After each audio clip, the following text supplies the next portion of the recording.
Right. So theorem. I don't think we're giving any number to our theorems, so that's fine. At least you can remember the.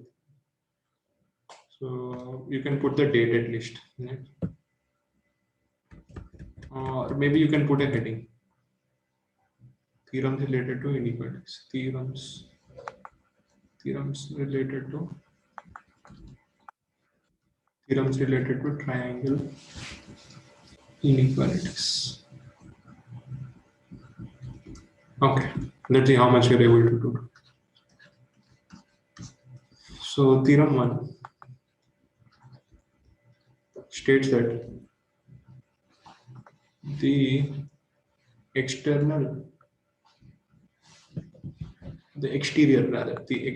angle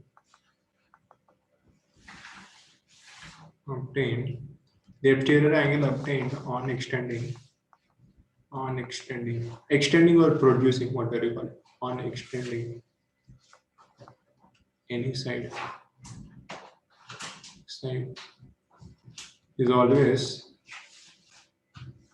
is always greater than both the opposite interior angles. Okay. So I'm going to keep the proof very simple for this. Very simple proof. So if you have a triangle, okay, let us call this triangle A, B, and C. So the theorem is telling that this angle, we extended one side. Which side we extended? The side BC, or we produced the side BC towards C.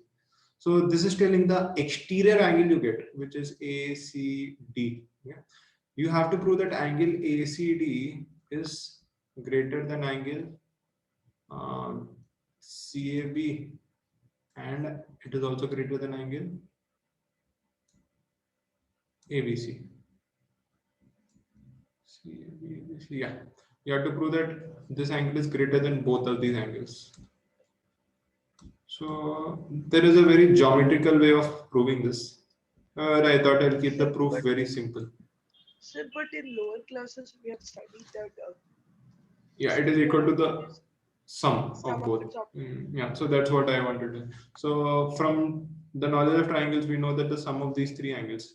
I'm just writing it as angle A, angle B, angle C. We proved this in the previous class that this is equal to 180. So in the first class, we proved that this entire angle is 180. Okay. So since the entire angle in a straight line is 180, so since we are calling this as angle C, then this angle will become 180 minus C. Right?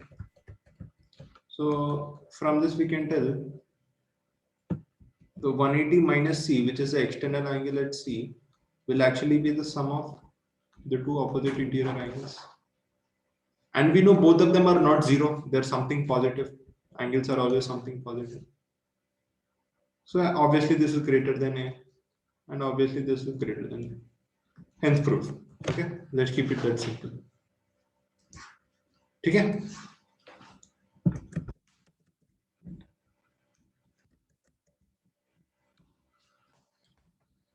Copy it in lightning speed as quickly as possible.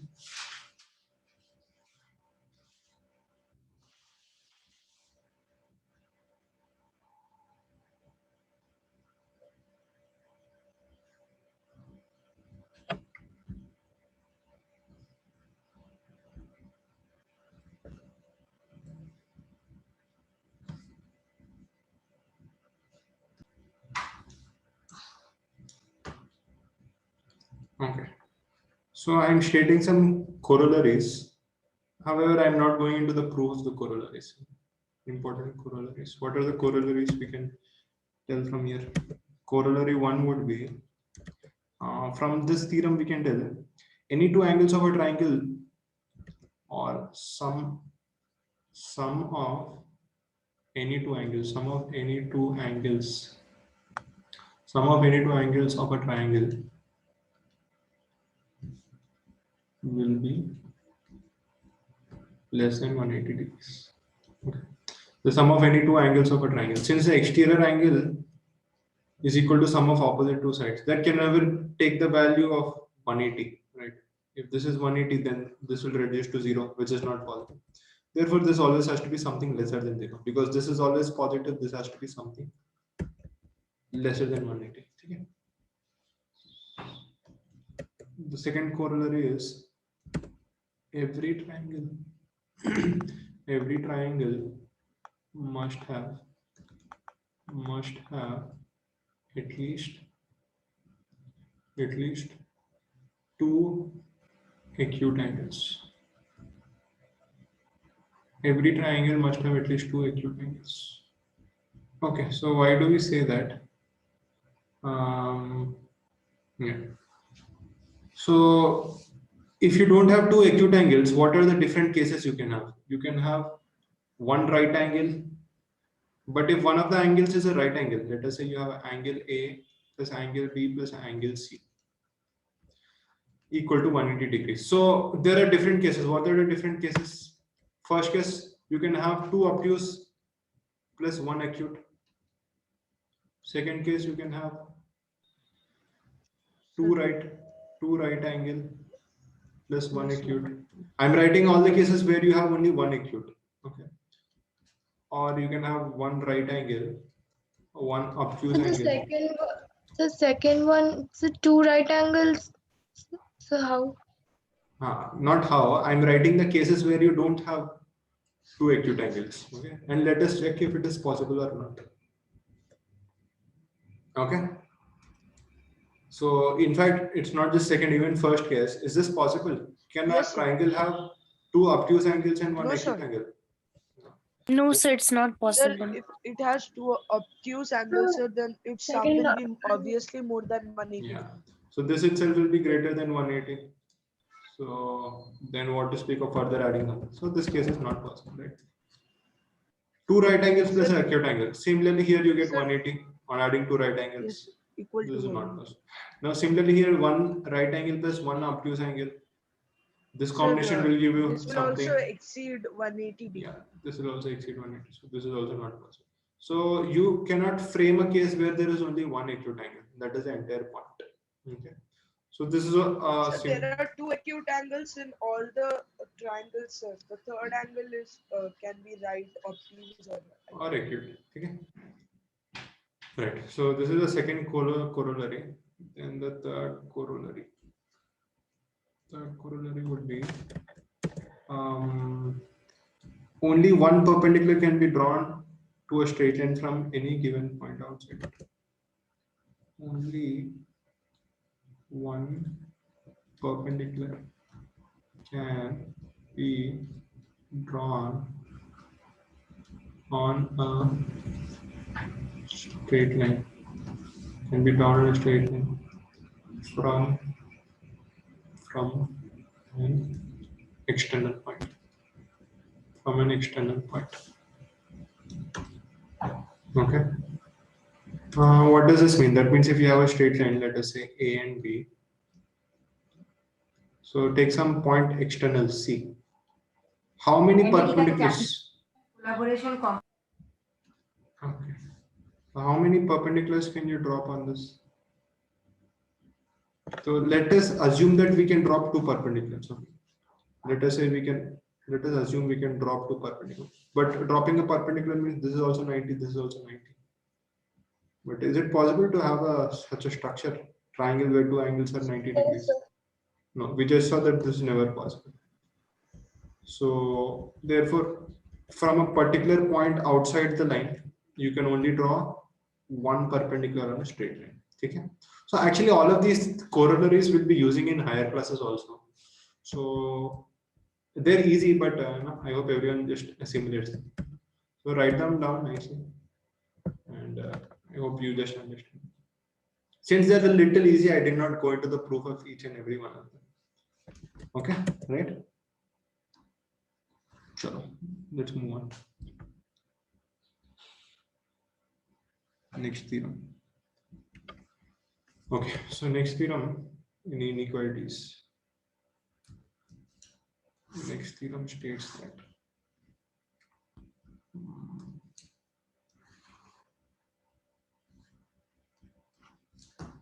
theorem, let's say theorem 2 for today. It states that in a triangle,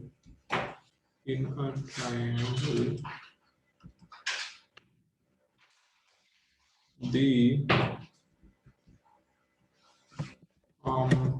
just give me a second.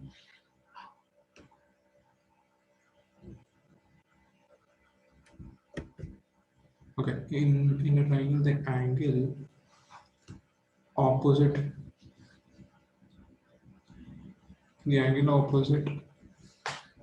to the greater side, the angle opposite to the greater side is greater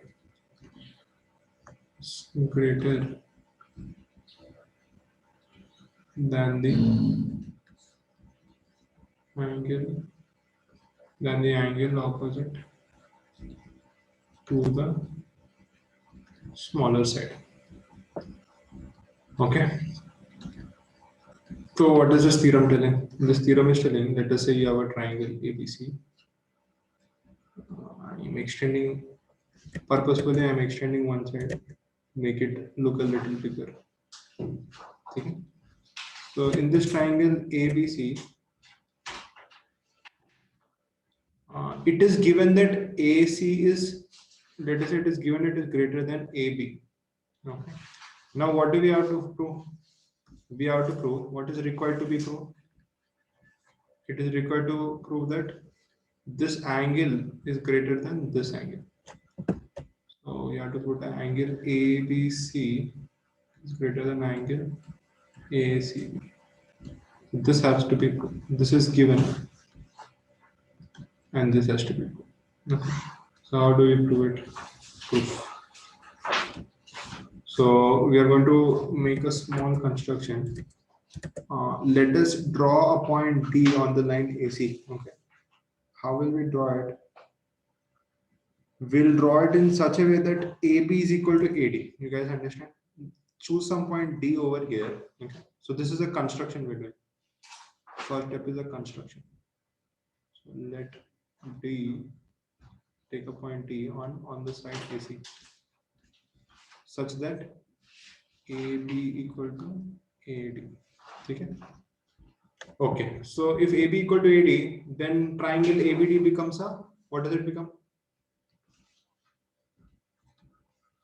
Isosceles triangle. Yeah, good. So triangle ABD is an isosceles triangle. So very important. If this is an isosceles triangle, then what can we say about the angles now? Can I tell angle ABD is equal to angle ADD? Right? Okay.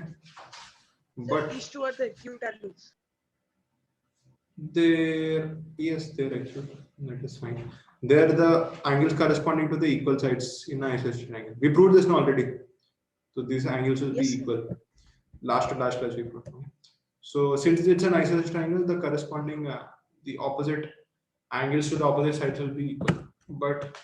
But last theorem states that angle ADB is actually the external angle of this triangle. Can I say for that reason it will be greater than angle DCB?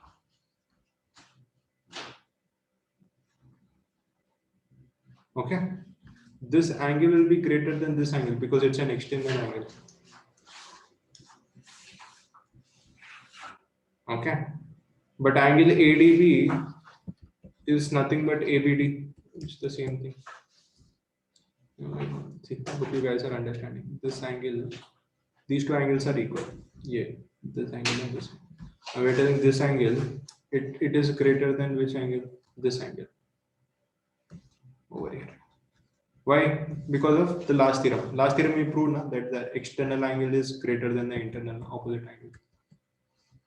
So now what can we conclude from here? We can conclude that ADB is same as ABD. So we can tell angle ABD will be greater than angle See, angle DCB is same as angle ACB. It's the same thing, no? Whether you say DCB or ACB, you're talking about the same angle. Or angle ABC is greater than angle ACB. Okay? This is exactly what we wanted to do. Done?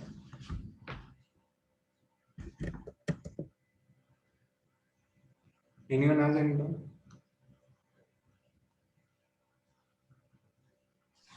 So can you explain the last part? From here to here? Yes, sir. Okay. See, what do you mean by angle DCB? The light green angle? है ना? This angle, na DCB. Yes, sir. What do you mean by ACB? Can you tell me which angle is ACB? ACB. Can you say it's the same thing? It's the same thing, na? Yes, sir. Okay.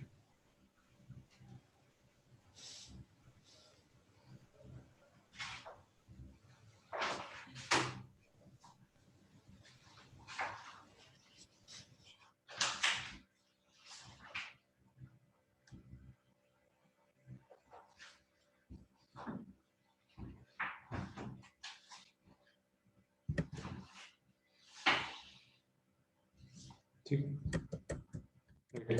So the next theorem is actually the converse of this theorem. Okay. So converse is very interesting statement. What do you mean by converse? I think I told in the first class. I don't remember. If P implies Q, then the converse statement states that Q implies P. Okay. If P implies Q is the theorem, then you say Q implies P is the converse theorem. So let me write it in better way. P implies Q. If this is your theorem, if this is a theorem, then Q implies P is called as converse theorem. Okay, I have a small question for you. If a theorem is true, then is it necessary that the converse theorem is also true?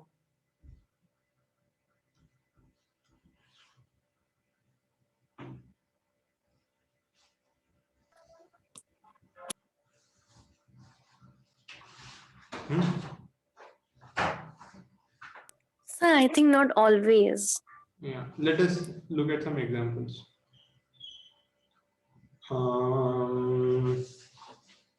Okay, example one, statement P. Statement P is telling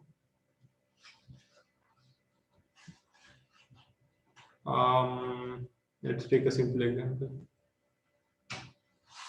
One second, let me just think for a second. Okay, statement P is I am suspended in air. I am suspended in air. Statement Q is I am not touching the ground. I am not touching the ground. Okay, so it's just a random example. What do I mean by this? Let us say you are over here. This is some student is excited one fine day and suddenly he jumps.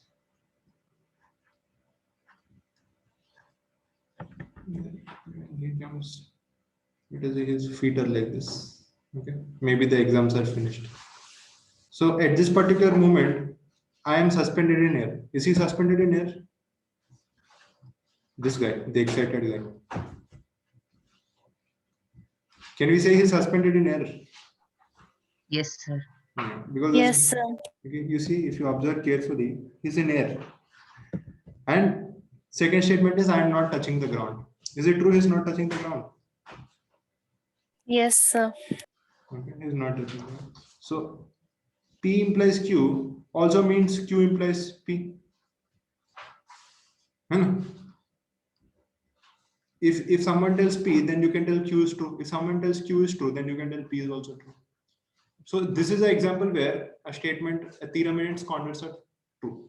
Rough example, but that is not always true. For example, let us take another example. Simple example.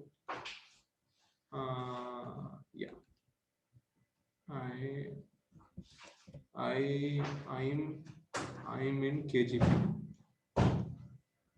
I'm in West Bengal. Okay. If someone tells P is true, then we can definitely tell Q is true. If someone is in Kharagpur, we can definitely tell they're in West Bengal, right? Okay.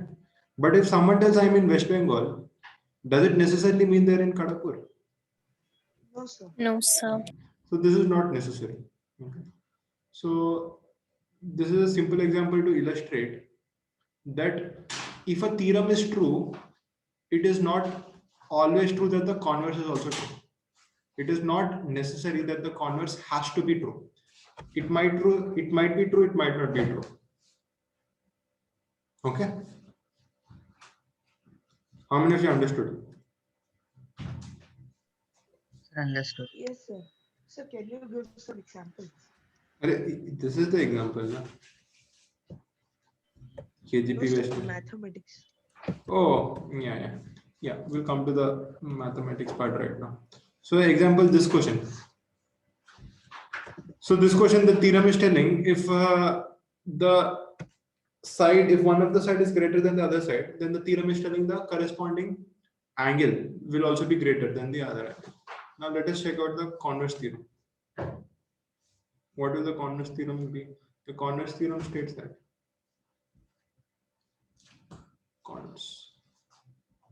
converse of, let me just write down converse of theorem 2. So now we want to find the converse of theorem 2. So what would the statement look like? The statement would look like in a triangle, the side opposite to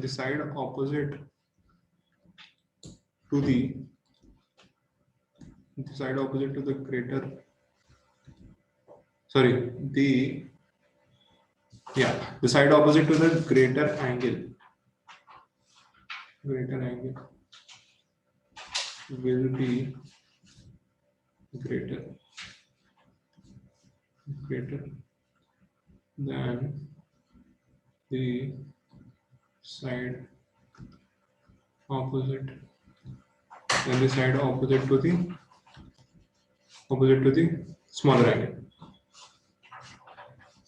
to the smaller angle. Okay, so this is a rough way of telling the converse theorem. So what is this theorem telling? This theorem tells that if you have a triangle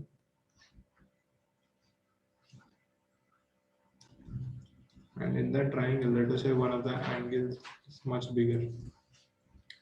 Let us say this angle is bigger than this. So what is given? It is given that angle ABC is greater than angle ACB. Okay, this is given. And what is required to be proved? You have to prove that angle AC is greater than AB. You have to prove that AC is greater than AB. Okay. Okay, so how do we prove this?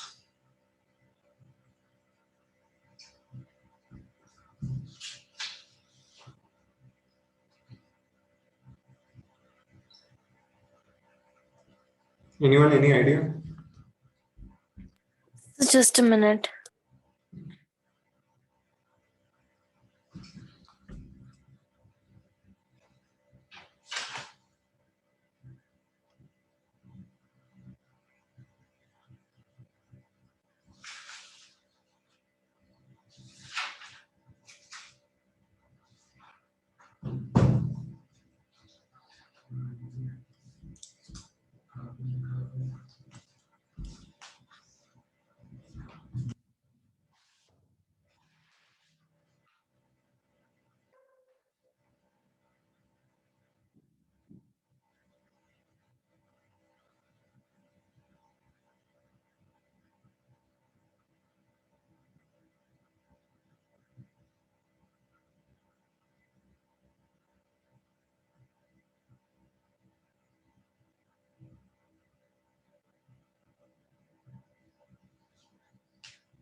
So we'll be proving this in a slightly different way. Okay.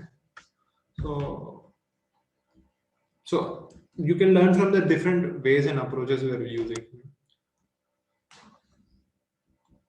So the approach we are going to use to prove this particular converse theorem is what has to be proved. We have to prove that AC is greater than AB. Okay. So I'm going to use a particular approach which is called as proof by exhaustion. It's called as proof by exhaustion. You understand exhaustion? No? What do you mean by exhaust?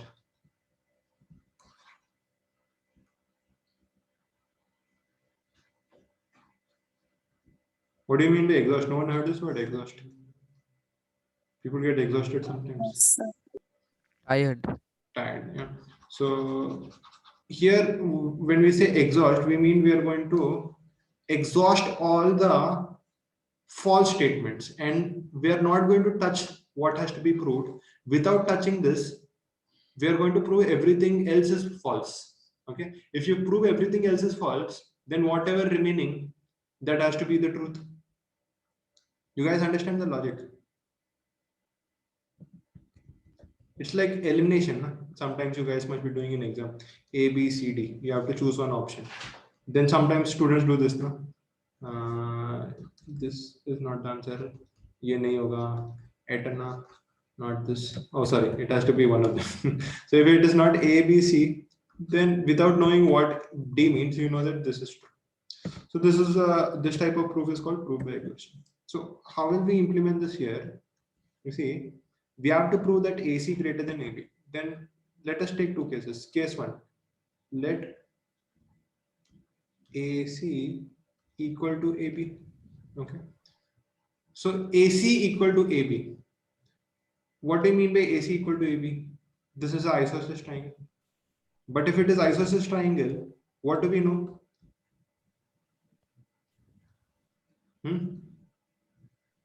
Angle B should be equals to angle C. Angle C. Yeah. So if it is isosceles, then angle ABC would be equal to angle ACB. Which is false because the hypothesis is fixed. You cannot go against the hypothesis, na? Okay. Why is this wrong? Because this is going against the hypothesis, against the statement, against the hypothesis. So this is our assumption that AC equal to AB is false. So hence this is not possible.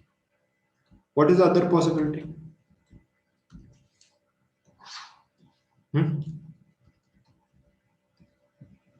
What is the second possibility? AC is, yes, Smaller than AB. yeah. Let us assume that AC is smaller than AB. But then we have already established theorem 1. Theorem 1 is telling the angle opposite to greater side is greater. So since we know that theorem already, and if we assume that AC is smaller than AB, from here what can we establish? This is a smaller side. So this angle, what is the angle opposite to this?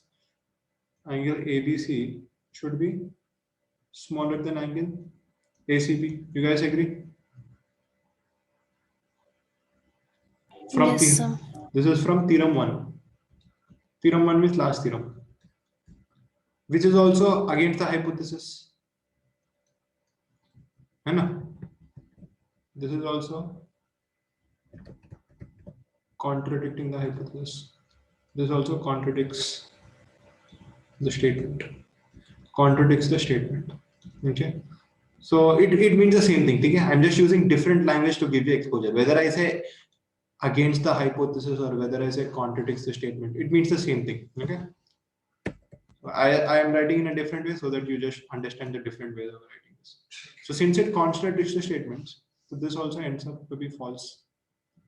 So out of 3 cases, see, 2 things can be equal, greater or smaller. So they cannot be equal. Neither can AC be smaller than AB. So what remains? This AC greater than AB. has to be greater than AB. So whatever remains, that has to be true. Hence proved. Okay. So how many of you understood this method? Proof by exhaustion.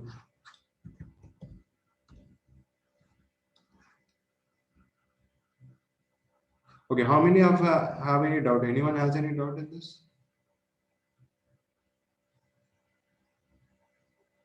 No. No? Sir, Yes. sir, is there any more mathematical proof of this one? Yeah, you could try to construct and do it, just like we did the last one. So you can try it out at home and let me know if you're getting. Okay. Okay, sir. Okay. You want to ask something, Adrika? No, sir. I didn't understood that angle AB is equal to angle ACB. How it is not possible? Can you just make me understand that again? Because it is given that one of them is greater than the other. If ABC is greater than ACB, then they can be equal, no? Since it is already given that one is greater than the other, so how can they be equal? Okay, okay, I understood. Yeah, so this is what we're calling as the hypothesis. That's what I'm telling. The hypothesis is one is greater than the other. But then the conclusion we came to here is something which is going against the hypothesis. So therefore it is wrong. Okay. Right. So this is the converse of the hypothesis. So now we'll get to the next theorem. Next theorem is very, very, very, very important. It's not just important, it's something most of you already know. Theorem 3 states that in a triangle, the sum of any two sides will always be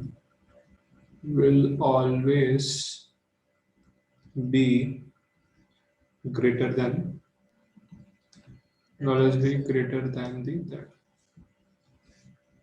greater than the remaining side. Third side. Sum of two sides will always be greater than the third side. Okay. I'm sure most of you must have heard this. At least I was very, very fascinated in my childhood. When I heard this theorem, I was very fascinated. I thought really it's not possible because till I don't know, I think till my 11th class, 12th class, I never really thought about this theorem. It's a very fascinating theorem. So if I give you any three numbers, can you make a triangle with it? Suppose 1, 1, 2. Is this an isosceles triangle? How many of you agree that this is an isosceles triangle? Raise your hand. No, sir, a triangle is not possible. No, sir, this is not a Not nice. possible. Triangle is not possible. Yeah. Why it is not possible? So because the sum of the two sides, that is 1 and 1, is not greater than the third side. Mhm. So I'd like to give a visual explanation to this. This explanation little different. This is how I understood it when I was studying in school. Okay. Suppose I have two sticks with me. Sticks. Okay. Let us say I'm taking the same example 1, 1, 2. Okay. I have three sticks with me. In fact, stick 1, and stick 2. Let us say the third stick is here. Okay. This is having side 2. This is having side 1. Side 1. Now, is it possible that I join all three and form a triangle? Some of you might be thinking, yes, sir, what is the problem? Just join all three of them, make a triangle. What's the big deal? What is the problem? When I want to join all three, will I be able to make a triangle? No, sir. No, sir. No, sir. Why not? It will form a line. Yes, it will form a line. Both the lines will lie on the third line. Yeah. So if I let us say I put the stick with length 2 meters on the floor, okay, and then somehow I want to connect these two sticks and make a triangle. So the moment I put the stick with 1 meter over here, let us say this is a stick with 1 meter. And somehow I want to join it with the other stick also having length of 1 meter. I didn't join them yet, but I want to join them. 1 meter. So To form a triangle is a closed figure, so this has to join each other, right? If they don't join each other, you can't find a triangle. So they have to join each other, right? So in an attempt to join each other, I'm moving them closer and closer, right? How much closer should I bring them so that they join each other? In fact, they will not be able to join each other. You can visualize this practically. See, if they have to join each other, then they have to come end to end. You guys understand? Unless it comes end to end, they'll not be able to touch each other. 1 meter, 1 meter. Okay. Yes. So this is not. Sir, even if one point joins the other, will there will be a gap between the other. Yeah, you'll always have a gap. So this is not a mathematical explanation. This is not logical. This is a way I'm trying to help you guys visualize what the theorem is stating. Okay. And this is very, very, very, very important. So because this is used in so many different places, complex numbers, vectors, trigonometry. This is going to be used repeatedly. Sir, 112 centimeter length, a triangle with 112 units length cannot be possible, sir, but 212 can be possible. 2 and 2 can be possible, yes, sure. It looks something like this, 2 and 2. In fact, you can have 200, 200, 1 also. This will also be possible. Right. Very fascinating, na? It's very fascinating. But at the same time, you cannot have a triangle like this. 200, 201, 1. Once again, you'll end up with the same problem. Because the sum of these two will be equal to 201. In order to join these two, you'll have to lay flat. Sir, neither 200 nor 199. Yeah. Any combination where this principle is not being followed will not allow you to make a triangle. Okay. Okay, so let's get back to the proofs. So how do we prove this? So let us say we have a triangle.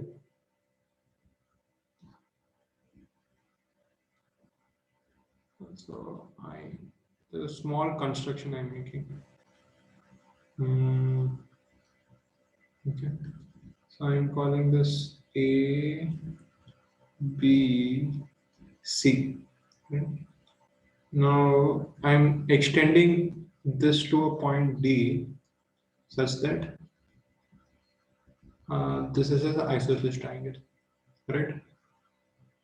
So what do we have to prove? We have to prove that sum of two sides will always be greater than third. So see, if I take an arbitrary triangle, okay, in an arbitrary triangle, if I assume that this is the greatest side, okay, let BC be the greatest side. Let BC be the greatest side. So if I prove that this is true for the greatest side, then it will be true for the other cases also. Sorry, greatest. Let BC be the greatest side. See, in a triangle, any side can be greatest side. There's no problem with that. Okay. So if you're dealing with the equilateral triangle, then all this is not necessary. It's very simple. If it's equilateral, then it is always true. 2x will always be greater than x. So we're taking a scalene triangle in particular. Okay. In a scalene triangle, one particular side will be greater than the other two. So without any loss in generality, that is a word you see in textbook, without loss of generality. You'll see this phrase many times. Without loss of generality. Have you ever come across this phrase in maths? No, sir. No, sir. Okay, No, so note it down, you'll come across it many times. So whenever they use this statement or phrase in maths, what do we mean? Without loss of generality or without loss in generality means this assumption which you make is not going to affect your problem. Okay. For example, I have two variables, two numbers x and y. Okay. And we know that they are not equal. You're assuming we have two numbers x and y which are not equal to other. So since you have assumed x and y, without loss in generality, you can tell x is greater than y. One of them has to be greater than the other. Na? If you have two numbers which are not equal, then definitely one has to be greater than the other. So without loss in generality, let x be the greater number. Since you are defining the variables, you can let x be greater than y. Did you guys understand? Yes, sir. Okay. So that is one context where you'll come across such a phrase. Yeah. So you can note this phrase now, and when you see this in the textbook, either CBSE, ICSE, anywhere, wherever you see it, you should be in a position to comprehend what it means. Okay. So now let BC be the greatest side. Since I told you we're dealing with a scalene triangle. If it were an isosceles or equilateral triangle, it's much easier to prove. So we're directly jumping to a scalene triangle where it is not as obvious as a first two cases. So if this is scalene triangle, then definitely one of the side has to be the greatest. So we're telling let BC be the greatest side. Okay, we ourselves put the name. So let us say that this is the greatest side. So if this is the greatest side, then what is required to be proved? Then if I can prove that AB plus AC is greater than BC, then my proof will be completed. Because BC is the greatest side. Na? If you can prove it for the greatest side, then obviously you can prove it for the other two sides also. Is that okay with everyone? Yes, sir. Now we are making a particular construction. What is the construction? Extend or produce. I'll write produce this time because last time I wrote extend, this time I am writing produce. Produced BA to D to a point D. What is D? Such that AD is equal to AC. Okay, so it's a very intelligent way of doing it. We want to prove that the sum of this side and this side is greater than this, but you cannot add things when they're at an angle, but you can, it's much easier to add them when they're lying on the same line. So that's why we are making this construction. I am extending this to a point D where this is equal to this. Okay, so these two are equal to each other, right? Further, if AD is equal to AC, what can we say from here? This implies angle ADC is equal to angle ACD. Is this okay?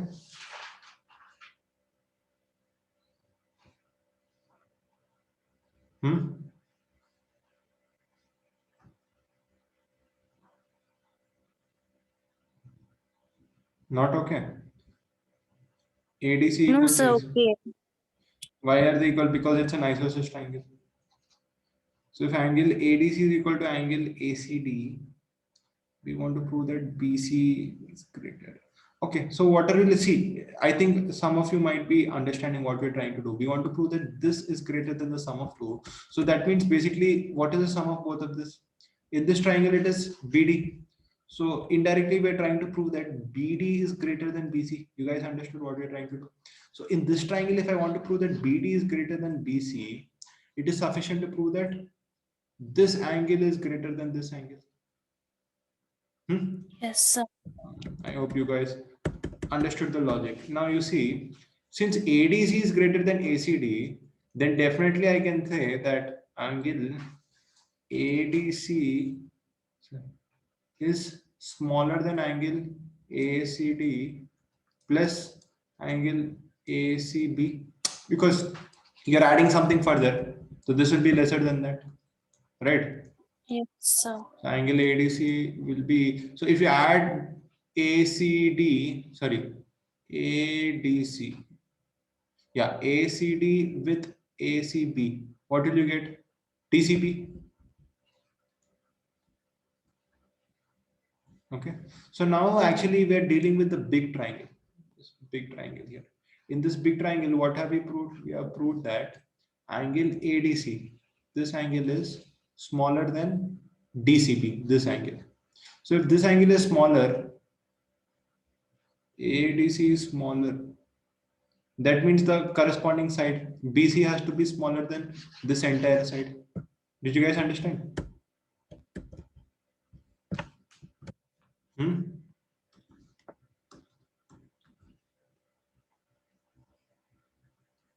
BC has to be smaller than BD. Okay. But BC is nothing but, sorry, BD is nothing but AB plus AD. And we also know that AD is same as AC. Hence proof. Is that okay?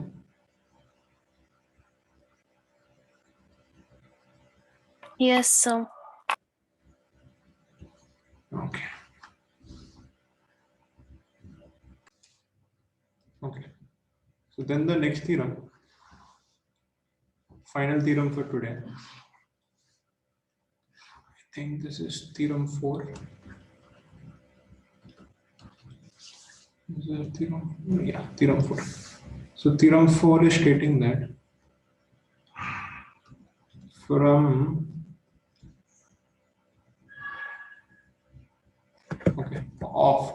let us start with of all the lines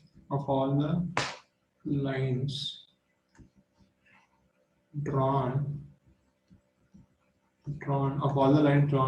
from an external point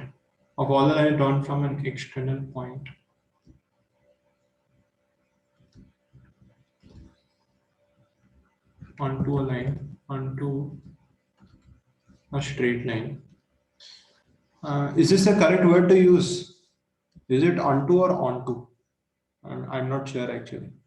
Anyone has any idea? Should we say onto or onto? Sir, I think onto On to. sound. On to. Sir, onto is sounding better. In the Achha. Okay. Anyone sure? Anyone else? Is it onto or onto? Okay, I'm leaving it up to you guys. So whatever you feel. If you don't know, you can join this and make it onto. You can leave it as onto. Okay. So of all lines drawn from an external point onto a straight line, the perpendicular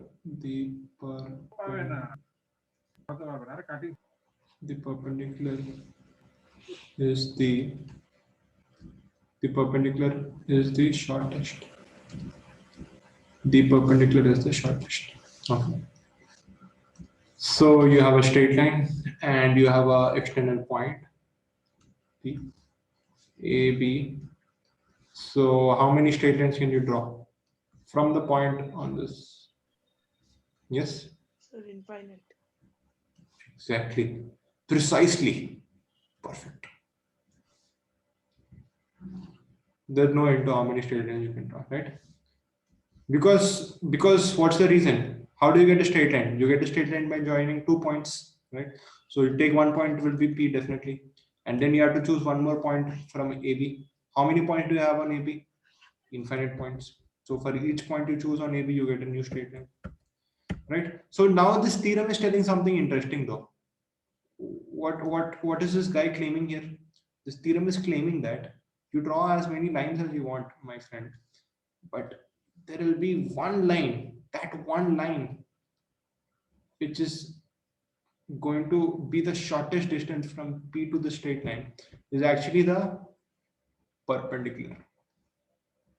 It is a perpendicular you are dropping from the point P. So what we'll do, should I prove this or should I give you guys want to try this?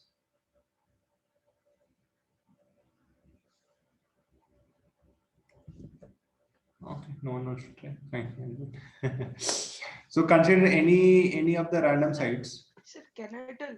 Yeah, go ahead. Sir, like it is 90 degree. Sir, Yes. so the line opposite to 90 degree will always be greater, and so in that sense, Yeah. this lines Good, drawn good, here, good. except the Yeah. perpendicular. Yes, very good, wonderful. I like the way this guy is thinking. You understood which theorem is he using? Sir, second one. Yeah. The side Sir, opposite to like greater it angle is will be greater. Good. So you take any other point and you compare it with D. So that comparison will be limited to this triangle PCD. So in this triangle PCD, you'll always see that since 90 degrees, once you have 90 degrees, we already saw that you cannot have another obtuse angle. So definitely both of them will be acute. So if both of them are acute, then PCD will always be smaller than PDC. That means no matter what point you're taking, that will always that line which you get on joining P and C, that will always be greater than PD for any C, for any C on AB.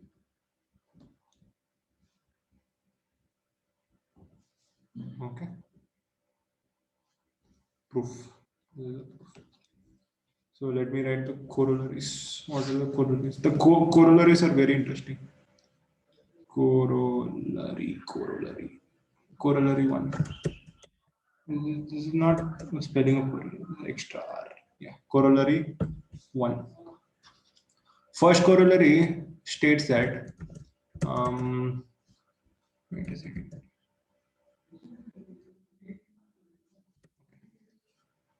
We can only draw. I think we already stated this before. We can only draw one perpendicular. One perpendicular. Did we already write that in the beginning? I think we did. Yes, sir. In the previous corollary part. You wrote. Corollary. It's a tongue twister, huh? Saying corollary. Yes. Corollary. So the second corollary is stating that yeah, two oblique lines which cut AB at equal distance from C. For two obliques,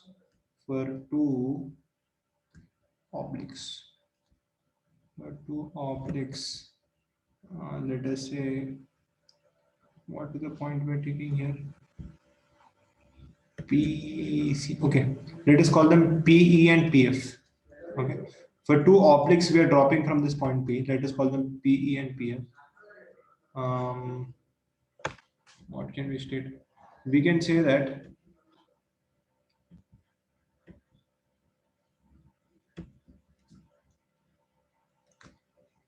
the foot of perpendicular, if they cut AB at distances equal from D, two obliques P and PF cutting AB at equal distance from D will be equal. It looks a little tough, but it's very easy to prove. How many of you understand what it is saying? It is saying, let us say you have two obliques EF. If you can say, if it is said that this is equal to this, then you can prove that these two sides are equal. It's very easy, now. How do you do that? Sir, by SSS. By? Sir, if there is a perpendicular is there, sir. Common side, and you have 90 degrees on both sides, and this is given to be equal. Yes, so SAS. Right? Yes, sir. Yes, good. So you can prove corollary 2 using SAS comments. Okay. Similarly, if you have two obliques, let us say PEPF are finished, PGPH. Okay. Okay. If for two obliques,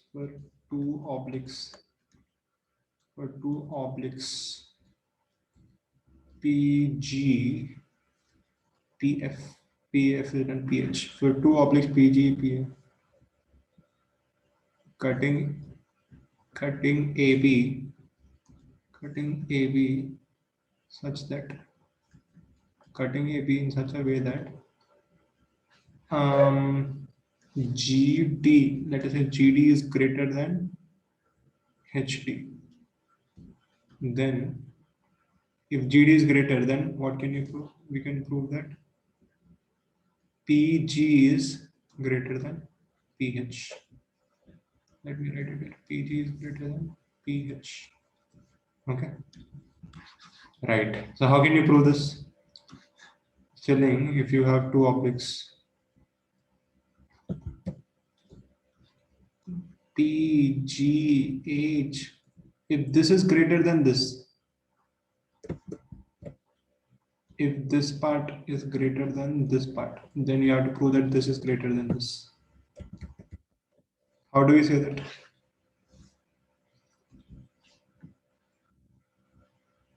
How do you prove this if GD is greater than HD?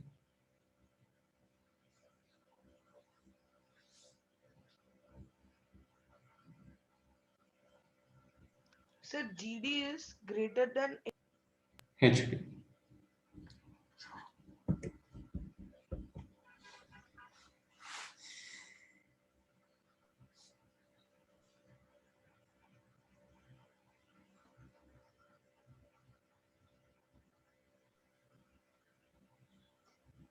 Okay. Interesting question.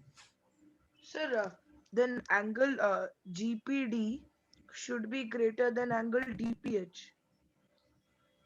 Yeah, but how do you prove it?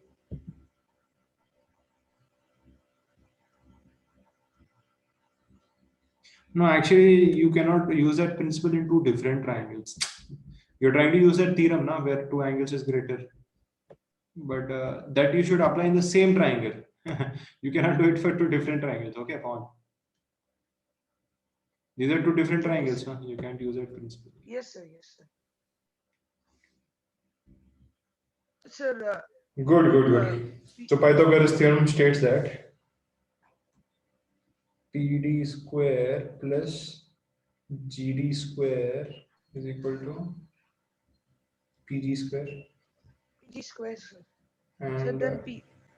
yeah, PD square plus HD square equal to PH square. I think we used this logic before once.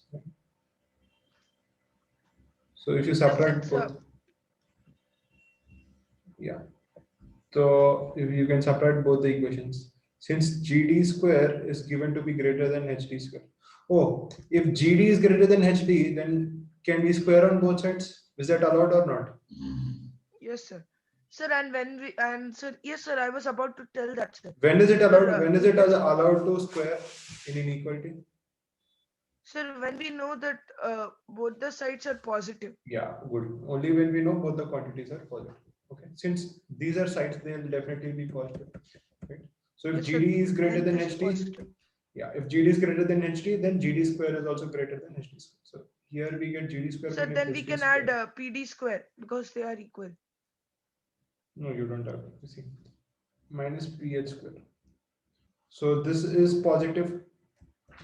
So PG square minus PH square is something positive, which implies PG square is greater than PH square, or PG greater than PH, since again they're positive quantity. So this can be proved from Pythagoras theorem. Okay. Sir, otherwise we can do from this GD square is greater than HD square. We can add PD square on both sides and write directly that PG square is greater than PH square. Yeah, that is also good. GD square is greater than HD square. Add PD square on both sides. Yeah, very nice.